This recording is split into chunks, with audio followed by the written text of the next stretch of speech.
I want to talk today about Operation Spiderweb. This was the operation out of the Ukrainian military, the special operatives in Ukraine, that put 117 drones into either 4 or 5, military airplane installations deep into Russia, and very successfully targeted those drones at weak points in more than 40 aircraft, bombers primarily, and destroyed about $7 billion, about 34% of Russia's aircraft with these drones.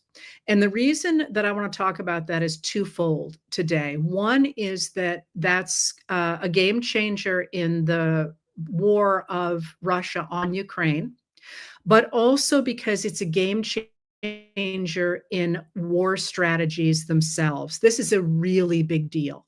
And when I say really big deal, so you think about the history of warfare, different technologies dramatically change warfare. So, for example, in the American Civil War, which is the war I know best, the all of the tactics stopped being operative in that war because the United States began to manufacture in high numbers rifles.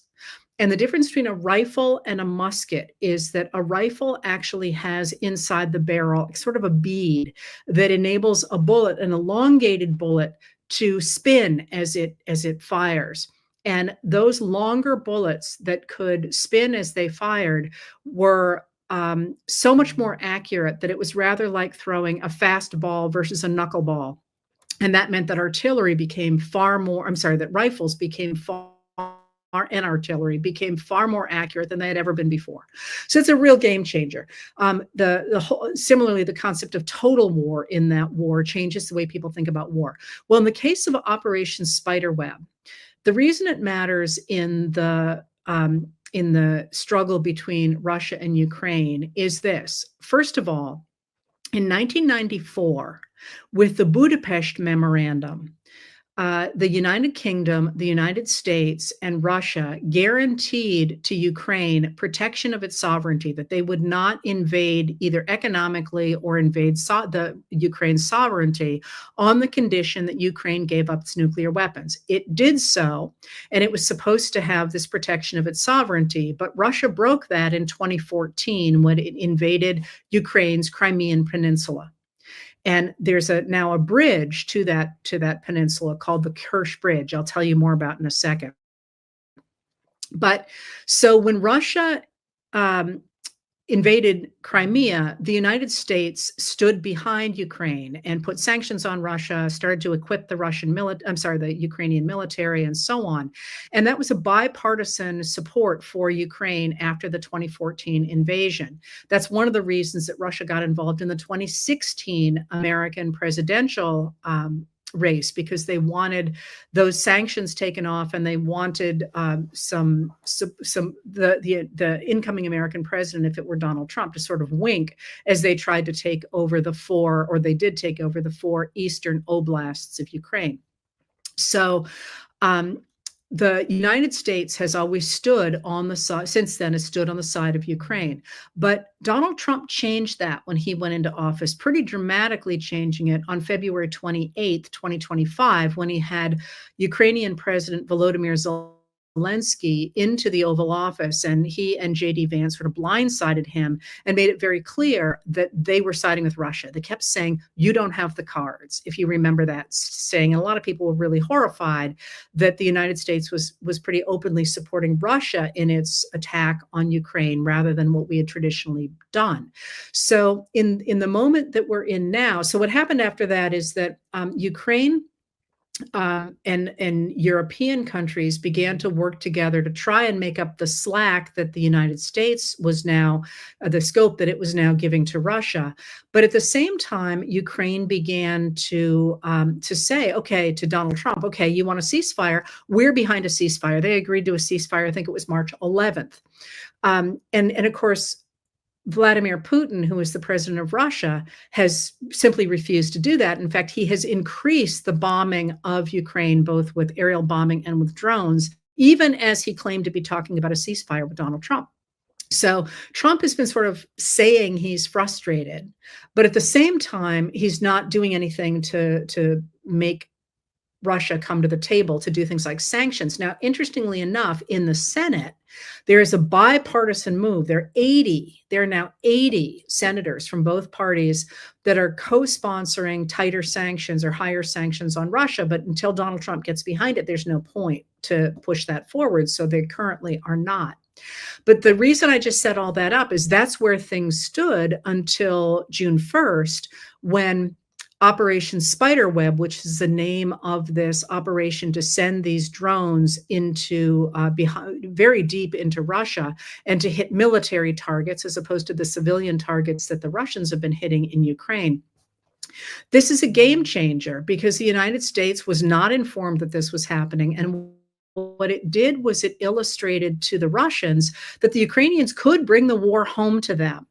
And you're seeing in a number of places people saying, oh, it's Russia's Pearl Harbor, but it's really not, because America's Pearl Harbor, which was December 7th of 1941, the United States was not involved in World War II when that happened. It got involved. And the timing, I actually did out the months today. It's rather as if America had a Pearl Harbor in January of 1945, when it had already been involved in that war for more than 3 years.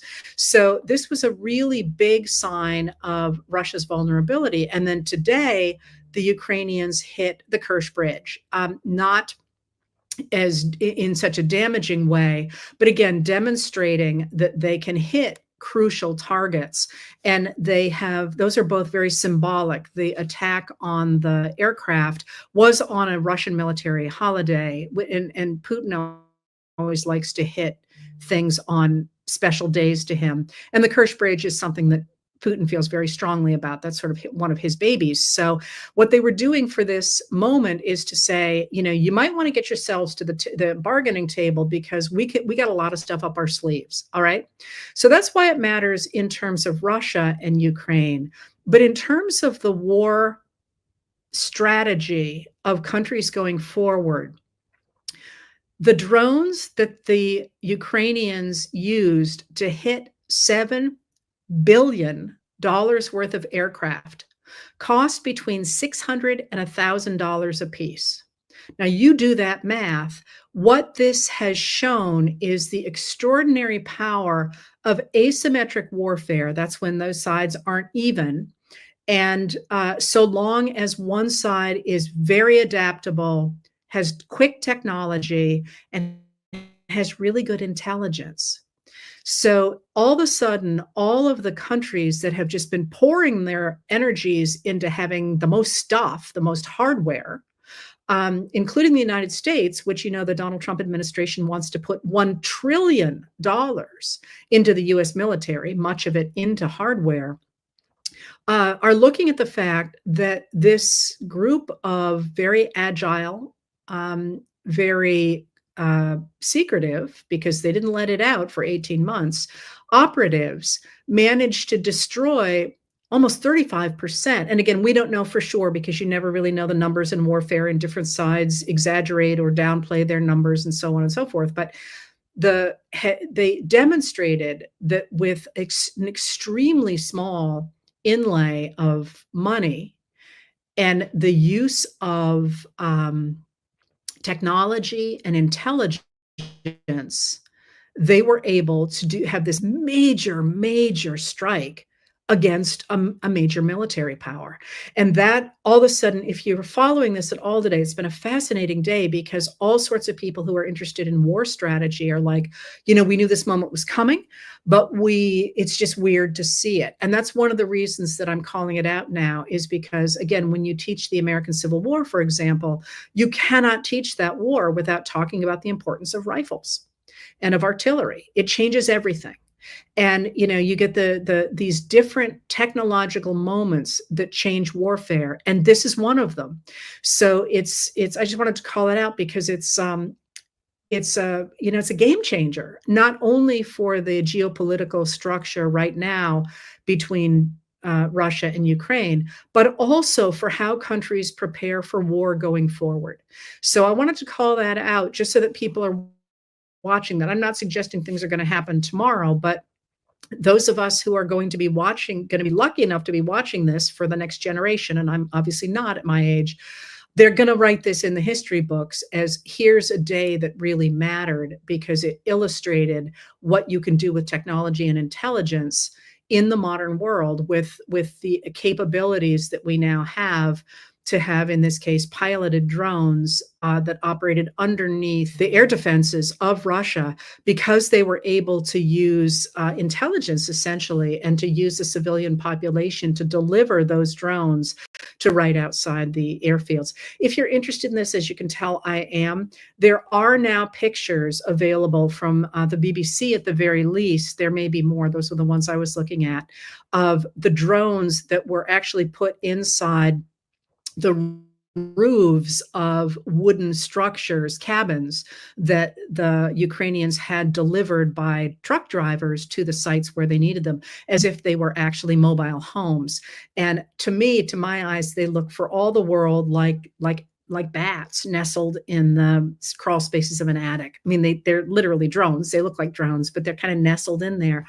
It's just as a historian, you can tell I'm sort of gobsmacked that to have seen this day, because you don't usually get to watch history change in the news in front of you, and this did.